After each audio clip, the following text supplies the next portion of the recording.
परमेश्वर के उस परम पद की खोज करनी चाहिए जहाँ जाने के बाद साधक फिर लौटकर कभी संसार में नहीं आते। और जिस परमेश्वर से संसार रूपी वृक्ष की प्रवृत्ति विस्तार को प्राप्त हुई है, यानी जिसने सब ब्रह्मांडों की रचना की है, और उसी की पूजा करनी चाहिए, अन्य की नहीं। ये गीता ज्ञानदाता दृढ़ता से कह रहा है। अपनी पूजा के विषय में भी बताता है। 8वें अध्याय के 13वें श्लोक में कहता है कि मेरा तो केवल एक ओम अक्षर है, इसकी साधना करोगे तो मेरे वाली परम गति प्राप्त होगी। ओम ब्रह्म का जाप है। ओम के जाप की सत साधना करने से, सच्चे दिल से करने से ब्रह्मलोक प्राप्त होता है।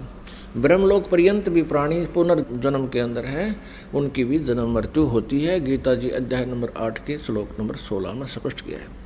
गीता ज्ञानदाता स्वयं भी कहता है कि 4थे अध्याय के 5वें और 9वें श्लोक में, दूसरे अध्याय के 2 और 12 श्लोक में, 10वें अध्याय के दूसरे श्लोक में कि अर्जुन मेरे और तेरे बहुत जन्म हो चुके हैं, तू नहीं जानता मैं जानता हूँ। मेरे जन्म और कर्म अलौकिक है। मेरी उत्पत्ति को ये देवता और ब्रह्म, ये ऋषि लोग नहीं जानते। इससे सिद्ध है कि गीता ज्ञानदाता ये ब्रह्म है, श्री कृष्ण जी में प्रवेश करके बोल रहा है। इसके कर्म अलौकिक इसी प्रकार हैं कि वो कभी किसी के समक्ष नहीं आता और किसी में प्रवेश करके या किसी का रूप धारण करके अपने कार्य करता है। तो उसी परमात्मा परम अक्षर ब्रह्म की साधना से प्राणी को पूर्ण मोक्ष प्राप्त होता है। वहाँ जाने के बाद फिर लौटकर संसार में कभी नहीं आते हैं। अब यहाँ काल के लोक में क्या स्थिति है, ब्रह्म के लोक में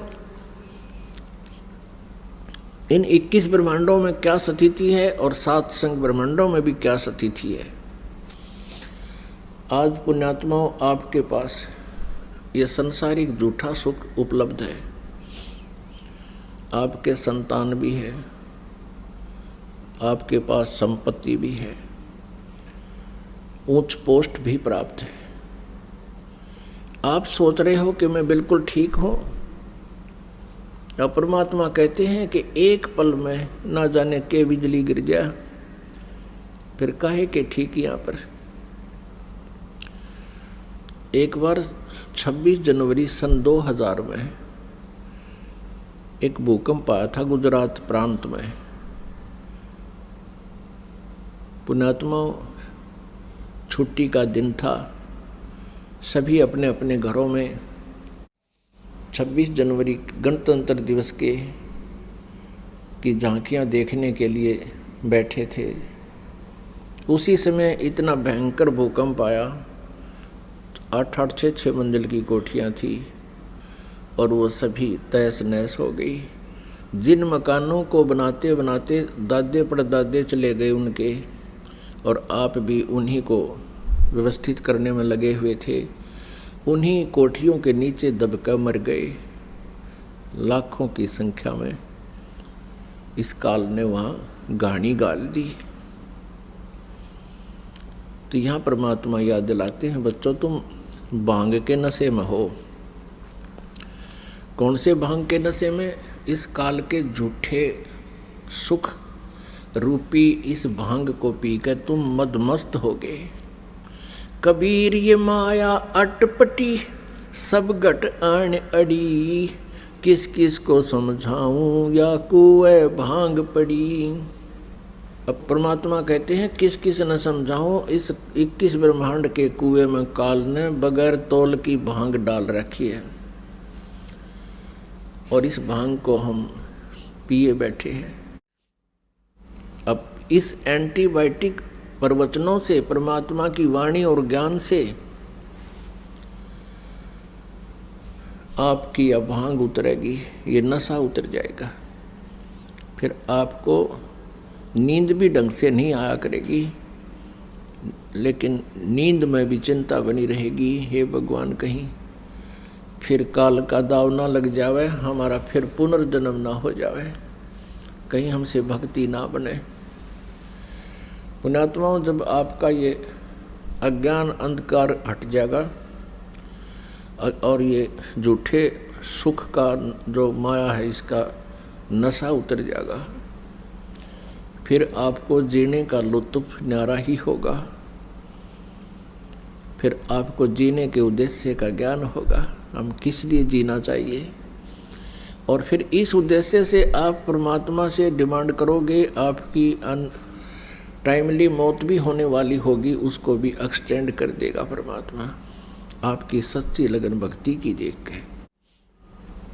और अन्यथा इस जीवन का हमें कोई लाभ नहीं, यदि हम भक्ति नहीं करते हैं तो ये पशु पक्षियों जैसा ही जीवन है हमारा। तो क्या बताते हैं परमात्मा कि आगे गए ना बावड़े, रहते भी सब जाही, बिन साहेब की बंदगी कहीं ठोर ठिकाना न। बिन साहेब की, बिन भगवान की भक्ति। अब कौन से भगवान की भक्ति, ये आपको बता दिया। परम अक्षर ब्रह्म, उस सुप्रीम गॉड की, उस कंप्लीट गॉड, पूर्ण परमात्मा, वो साहब है हमारा। अब जैसे आप जी यहाँ अपने आप को ठीक मान रहे हो, 1 मिनट में मृत्यु हो जाती है, यहाँ से हुआ चलो, फिर अपने पुण्य अच्छे कर रखे हैं तो स्वर्ग में गए, स्वर्ग के अंदर आपके पुण्य रहे तब तक तो आप स्वर्ग में रहे, उसके बाद वहाँ से चलो कहाँ, नरक में। नरक में पापों को भोगा, फिर वहाँ से कहा चलो गधे की योनि। परमात्मा का नाम जपो, सत्य भक्ति करो, भगवान से डरो, पापों से डर कर रहो, किसी की आत्मा मत दुखाओ, क्योंकि आत्मा परमात्मा का अंश है। और आत्मा किसी की दुखी होती है तो भगवान दुखी होते हैं। तो इसलिए मनसा वाचा कर्मणा, कभी भी किसी की आत्मा को कष्ट नहीं पहुंचाना चाहिए।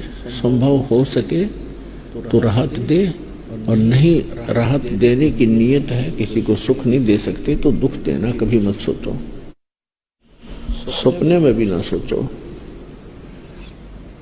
इसलिए सत्संग में आकर के आपको ज्ञान दिया जाता है, समाधान बताया जाता है, भगवान बताया जाता है, उस सच्चा नाम बताया जाता है, जिससे आपका मोक्ष होगा।